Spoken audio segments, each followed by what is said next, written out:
Hello जी। Very good morning everyone. इस chapter के अंदर हमने कंबशन की डेफिनेशंस और उससे रिलेटेड कुछ टर्म्स पढ़ ली थी। कंबशन के लिए क्या क्या रिक्वायरमेंट होती है, हीट की रिक्वायरमेंट होती है इग्निशन टेम्परेचर तक, और एयर की। ऑक्सीजन की प्रेजेंस के बिना, ऑक्सीजन के रिएक्शन के बिना कंबशन नहीं पॉसिबल नहीं है। कंबशन के लिए कुछ और इसके आगे एक एक्टिविटी दे रखी। कंबशन के लिए कौन कौन से सब्सटेंसेस होते हैं जो कम्बस्टिबल है, ज़्यादा मोस्ट कम्बस्टिबल है या इनफ्लेमेबल है। देखो इस एक्टिविटी को। Make 2 paper cups by folding a sheet of paper. Sheet, किसी पेपर की शीट से इस तरह फोल्ड करके 2 पेपर के कप बना देते हैं। 50 ml of water in one of the cup. तो एक कप के अंदर 50 ml पानी डालते हैं। Heat both the cup separately with the candle. What do you observe. दोनों को अलग अलग कैंडल के ऊपर दोनों को गर्म करते हैं, हीट करते हैं। तो जिस कप के अंदर वाटर नहीं है वो तो जल्दी से जल जाएगा, और जिसके अंदर वाटर है वो नहीं जलेगा। What happens to the empty cup, what happens to the paper cup. Does water in this cup become hot. हाँ, वहाँ पर हीट का कंडक्शन होगा, और हीट के कंडक्शन की वजह से पेपर के अंदर के जो वाटर है वो हीट गर्म हो जाएगा। If we continue heating the cup we can even boil water in the paper cup. Can you think of an explanation for this phenomena. इसके लिए क्या एक्सप्लेनेशन हो सकता है। The heat supply to the paper cup is transfer to the water by conduction. Heat का यहाँ पर conduction हो रहा है जो कि पेपर के कप के थ्रू वाटर तक पहुँच रहा है, हीट पहुँच रही है। So in the presence of water the ignition temperature of paper is not reached. तो इस वजह से पानी के अंदर उसका कंडक्शन होने की वजह से जो पेपर को इग्निशन के लिए टेम्परेचर चाहिए होता है वो टेम्परेचर पहुंच नहीं रहा है। लेकिन दूसरे कप के अंदर जिसके अंदर पानी नहीं है वो आसानी से उस टेम्परेचर तक पहुंच जाएगा। Hence it doesn't burn. तो जिसके अंदर पानी है वो जलेगा ही नहीं। The substances which have very low ignition temperature and can easily catches fire with a flame are called inflammable substances। ऐसे सब्सटेंसेस जो फ्लेम के करीब आते ही नॉर्मल टेम्परेचर में ही आग पकड़ लेते हैं उनको इनफ्लेमेबल सब्सटेंसेस बोलते हैं, जो कि बहुत ही आसानी से आग पकड़ते हैं। Example of inflammable substances are petrol, alcohol, liquefied petroleum gas etcetera. कुछ और भी कई सब्सटेंस हैं, फॉस्फोरस वगैरह। How can we control fire. अब हम फायर को कंट्रोल कैसे कर सकते हैं। आग लग जाए तो उससे कैसे बचा जा सकता है। तो आग कैसे लगती है, एयर की प्रेजेंस में, और हमारे पास फ्यूल हो तब। फ्यूल होना चाहिए, एयर होना चाहिए और हीट। तो इन सब की प्रेजेंस हो तब पॉसिबल है। तो अगर इन तीनों को सेपरेट आउट कर दिया जाए तो हम कंट्रोल कर सकते हैं फायर को। यू मस्ट हैव सीन और heard of fire breaking out in homes, shops and factories. कई बार इन जगहों पर कई घरों में लग जाती हैं, कई दुकानों में लग जाती हैं, इस बारे में सुनते हैं। If you have seen such an accident right a short description in your notebook. Also share the experience with your classmate. तो आप याद करो सिर्फ कि ऐसा कुछ घटना आपको याद होगी जिसके अंदर कभी आग लगी हो। Find out the telephone number of the fire service in your area. आपके एरिया के अंदर जो फायर एक्सटिंग्विशर है उसको फ़ोन करने के लिए कौन से नंबर पर फ़ोन लगाना है वो चेक करो, पता लगाओ। If a fire breaks out in your house और in your neighbourhood the first thing to do is call the fire service. अगर कहीं आस पड़ोस में या अपने घरों के अंदर कभी आग लग भी जाए तो सबसे पहले फायर सर्विस को कॉल करना होता है। It is important that all of us know the telephone number of the Fyers. Fire service के नंबर तो सभी को पता ही होंगे। ये है फायर सर्विस जब कहीं आग लग जाती है तो जल्दी से ये पहुंचते हैं। Does your city town have a fire brigade station? हमारे सिटी के अंदर भी है fire brigade station. When a fire brigade service arrive what does it do? जब फायर ब्रिगेड आता है तो क्या करता है? It pores water on the fire. Water cools the combustible material so that its temperature is brought down it's ignition temperature. क्या होता है, फायर ब्रिगेड जब भी आता है तो वो जहाँ पर आग लगी है उसके अंदर वाटर डालता है, पानी से उसको आग बुझाने का कोशिश करता है, और पानी से आग बुझ भी जाती है क्योंकि जो वाटर है वो उसके इग्निशन टेम्परेचर को कम कर देता है। इस वजह से टेम्परेचर कम होने से आग बुझ जाती है। This prevent the fire from spreading और पानी की मदद से आग और फैलती भी नहीं है।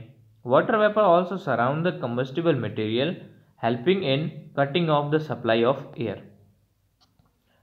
वाटर का एक और काम होता है, वाटर के जो वेपर्स हैं, वाटर वेपर जो एयर की ज़रूरत होती है किसी भी आग को लगने के लिए, ऑक्सीजन की प्रेजेंस की ज़रूरत होती है, उसकी सप्लाई को रोक देते हैं। वाटर वेपर उनके बीच में आ जाते हैं।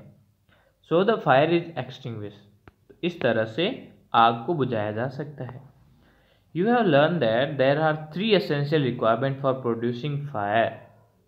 किसी भी आग को लगाने के लिए सबसे ज़्यादा एसेंशियल रिक्वायरमेंट कौन सी है? 3 चीज़ों की ज़रूरत होती है, fuel, air and heat. Air कहाँ चाहिए? To supply oxygen, and for heat to raise the temperature of the fuel beyond the ignition temperature. जो फ्यूल है जिसको जलाना है उसका टेम्परेचर इग्निशन टेम्परेचर तक पहुंचाना या उससे अधिक पहुंचाने के लिए हीट की ज़रूरत होती है। Fire can be controlled by removing one और मोर ऑफ दीज रिक्वायरमेंट। अब फायर को कंट्रोल कैसे किया जा सकता है? फायर को कंट्रोल करने के लिए इनमें से जो ये 3 रिक्वायरमेंट है उनमें से किसी एक को हटा दो या तीनों को ही हटा दो। The job of a fire extinguisher is to cut off the supply of air or to bring down the temperature of the fuel। तो जो फायर एक्सटिंग्विशर होता है उसका मेन काम या तो एयर की सप्लाई को रोक दो किसी तरह से, या फिर फ्यूल का टेम्परेचर कम कर दो, या फिर दोनों ही कर सकते हैं। Notice that the fuel in most cases can not be eliminated. Fuel को नहीं हटाया जा सकता। फ्यूल क्या हो सकता है? अपना घर भी तो फ्यूल है जो जल रहा है। For instance a building catches fire, the whole building is the fuel. अगर किसी बिल्डिंग के अंदर आग लगी है तो इसका मतलब क्या हुआ? वो पूरी बिल्डिंग ही क्या है? एज अ फ्यूल है। तो अब उसको तो हटाना मुश्किल है, लेकिन एयर की सप्लाई को रोका जा सकता है पानी को उसके ऊपर डाल के, है ना, और हीट को कम किया जा सकता है। इसके अलावा जो कार्बन डाइऑक्साइड होता है बेस्ट एक्सटिंग्विशर होता है। जब वुड या आग कहाँ लगी हो, इलेक्ट्रिकल अप्लायंसेस वगैरह के अंदर पानी की जरूरत कब होती है? The most common fire extinguisher is water. सबसे कॉमन तो वाटर है, but water works only when things like would and paper. जब कहीं पर लकड़ी या फिर पेपर के अंदर आग लगी हो तो उस वक्त तो पानी काम आता है। If electrical equipment is on fire water में conduct electricity and harm those trying to douse the fire.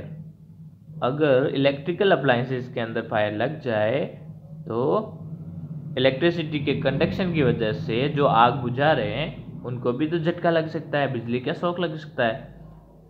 Water is also not suitable for fires involving oil and petrol.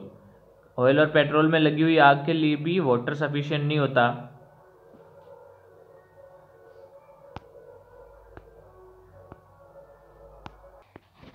तो उस वक्त वाटर सुटेबल नहीं होगा। Water is also not suitable for fire involving oil and petrol. Oil और petrol जहाँ पर है वहाँ पर भी पेट्रोल नहीं बुझेगी। क्यों? वाटर से नहीं बुझेगी, क्योंकि वाटर से ऑयल क्या होगा, थोड़ा हल्का होता है, तो इस वजह से वाटर उसके नीचे की तरफ सिंक हो जाएगा और ऑयल ऊपर जलता रहेगा, उसके टॉप के ऊपर जलता ही रहेगा। For this fire involving electrical equipment and inflammable materials like petrol, carbon dioxide is the best extinguisher. तो जब इस तरह से इलेक्ट्रिकल इक्विपमेंट वगैरह में जल जाती है, इनफ्लेमेबल मटेरियल जैसे कि पेट्रोल और कार्बन डाइऑक्साइड में लग जाती है आग, तो उसके लिए कार्बन डाइऑक्साइड बेस्ट होता है। कार्बन डाइऑक्साइड से आग बुझाई जा सकती है, क्योंकि कार्बन डाइऑक्साइड ऑक्सीजन से ज़्यादा भारी होती है, तो वो एज ए ब्लैंकेट उसको कवर कर लेती हैं और ऑक्सीजन की सप्लाई को रोक देती हैं। तो ऑक्सीजन की जब सप्लाई रुक जाएगी तो क्या होगा, फायर एक्सटिंग्विश हो जाएगी, बंद हो जाएगी। और कार्बन डाइऑक्साइड इलेक्ट्रिकल इक्विपमेंट के ऊपर भी अगर फायर लगी हो उसको बुझाने में यूज़ करेंगे तो भी कोई हार्म नहीं करेगी। Okay, how do we get supply of carbon dioxide. अब कार्बन डाइऑक्साइड का सप्लाई कैसे मिलेगा अपन को, कार्बन डाइऑक्साइड को कंप्रेस करके किसी सिलेंडर के अंदर भर देते हैं, लिक्विड फॉर्म के अंदर कन्वर्ट करके। Okay, in what form is the LPG store in cylinder. Cylinder के अंदर जो एलपीजी लिक्विड पेट्रोलियम गैस है वो किस फॉर्म में भरी जाती है, उसको प्रेशराइज करके भरा जाता है। When release from the cylinder CO2 expand enormously in volume and cools down, so it not only forms a blanket around the fire, it also bring down the temperature of the fuel. तो जब carbon dioxide को जलती हुई आग के ऊपर डाला जाता है तो वो जल्दी से एनवायरनमेंट के अंदर कूल डाउन हो जाती है और आसपास के टेम्परेचर को भी कम करती है, साथ में ऑक्सीजन के फायर तक पहुंचने को भी रोक देती है। That is why it is called excellent fire extinguisher. तो इसीलिए कार्बन डाइऑक्साइड जो ज़्यादातर मॉल वगैरह में जाते हो तो वहाँ पर ये लगे रहते हैं बड़े बड़े से, तो इसको एक्सीलेंट फायर एक्सटिंग्विशर भी बोला जाता है। Another way to get CO2 is to release a lot of dry powder of chemicals like sodium bicarbonate और पोटेशियम बाइकार्बोनेट।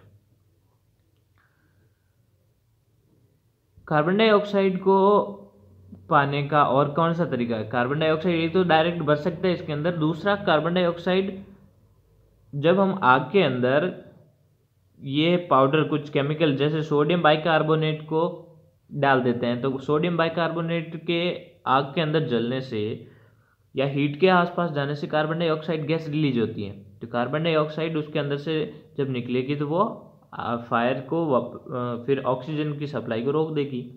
या फिर पोटेशियम कार्बोनेट को भी डालेंगे तो उसके अंदर से कार्बन डाइऑक्साइड रिलीज होती है। तो इस तरह से हम कार्बन डाइऑक्साइड निकाल सकते हैं। Near the fire these chemicals give of CO2। Okay, fire के पास में ये जो पाउडर है पोटेशियम बाइकार्बोनेट और सोडियम बाइकार्बोनेट, इनसे कार्बन डाइऑक्साइड गैस निकलती है। कंबसन के टाइप कौन कौन से, ब्रिंग अ बर्निंग मैचस्टिक और a gas lighter near a gas stove in the kitchen, turn on the knob of the gas stove, what do you observe. जब अपन किसी lighter को गैस के अंदर जलाते हैं, गैस जलाने के लिए लाइटर का यूज करते हैं, तो गैस कैसे जल्दी जल्दी से जैसे ही उसके पास लाइटर लगाया वो फटाक से जल जाती है, तो फास्ट कंबशन होता है उसका, तो इसको रैपिड कंबशन बोलते हैं। We find that gas burns rapidly and produce heat and light, such combustion is called rapid combustion. There are substance like phosphorus which burn in air at room temperature. कई substance ऐसे हैं जैसे कि phosphorus होता है ना, phosphorus room temperature जो कि 25 डिग्री सेंटीग्रेड है वो उसमें बर्न हो जाता है। The type of combustion in which a material suddenly burst into flame without the application of any apparent cause is called spontaneous combustion. तो इस तरह का combustion, such type of combustion in which any material burst into the flame, कोई भी आग वगैरह नहीं लगाई हमने, नॉर्मल टेम्परेचर के अंदर अपने आप ही जो जल जाते हैं उनको बोलते हैं spontaneous combustion. Spontaneous combustion of coal dust has resulted in many disasters fire in coal mines. जब कोयले के अंदर, जहाँ पर बड़ी बड़ी सी कोयले की खदानें हैं, वहाँ पर कोयले में जब स्पॉन्टेनियस फायर हो जाती है, लग जाती है, तो इससे बहुत बड़ा भयंकर नुकसान हो सकता है।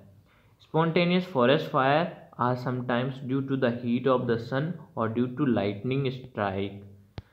तो कई बार जो आग जंगलों के अंदर आग लग जाती है, फॉरेस्ट फायर, वो भी स्पॉन्टेनियस होती हैं। स्पॉन्टेनियस जो कि सन की हीट की वजह से हो जाती हैं या लाइटनिंग के टकराने से।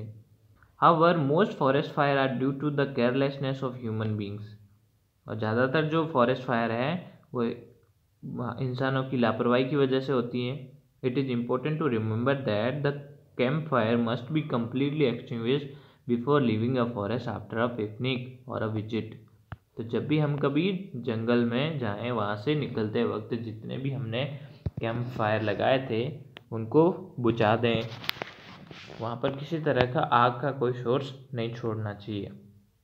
We generally have fireworks on festival days.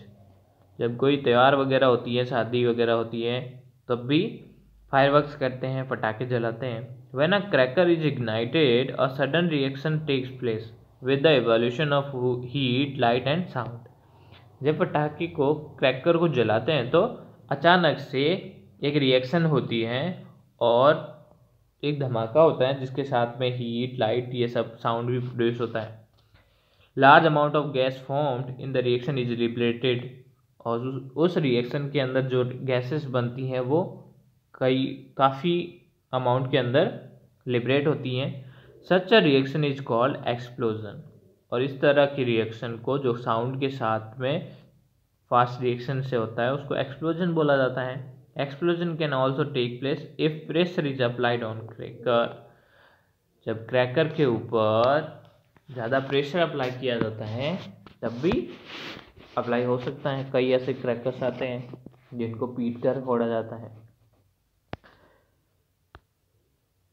Flame next part में देखेंगे।